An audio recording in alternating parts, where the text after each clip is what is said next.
రామయ్య కృష్ణయ్య ఇద్దరు మంచి మిత్రులు. ఒకరోజు ఇద్దరు కలిసి తమ పొలాలు చూసుకోవడానికి వెళ్ళాలని అనుకుంటారు.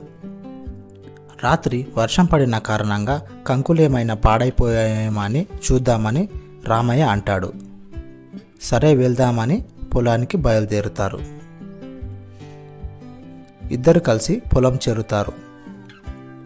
రాత్రి విపరీతంగా వర్షం పడిన తర్వాత కూడా తమ పొలంలో పంటకు ఏ నష్టం జరగనందుకు సంతోషించారు.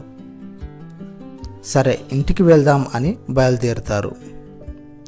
కృష్ణయ్య తన పక్క పొలంలో ఉన్న సోమయ్య పొలం గట్టు మీద ఒక కుందేలు వెళ్ళడం చూస్తాడు. ఆ కుందేలుని పట్టుకోవాలనే ఆతృతతో సోమయ్య పొలాన్ని తొక్కుకుంటూ వెళ్తాడు. ఇది చూసిన రామయ్య కృష్ణయ్యను గట్టిగా మందలించాడు. కృష్ణయ్య పట్టించుకోకుండా పరిగెత్తుతూ సోమయ్య పొలాన్ని తొక్కుకుంటూ వెళ్తాడు. చివరికి కుందేలు కూడా దొరకలేదు. మరుసటి రోజు ఉదయం వాళ్ళు మళ్ళీ పొలం చూసుకోవడానికి వెళ్తారు. కృష్ణయ్య పొలంలో కంకులన్నీ ఎవరో తీసుకెళ్తారు. ఏమైంది అని పక్క పొలం వారిని విచారించగా రాత్రి దొంగలు పడి పంటనంతా దోచుకెళ్ళినట్టు తెలుస్తుంది. కృష్ణయ్యకు అప్పుడు అర్థమవుతుంది, మనం ఒకరికి చెడు చేయాలని చూస్తే మనకు అదే జరుగుతుంది. మంచి చేస్తే మంచి తిరిగి వస్తుంది.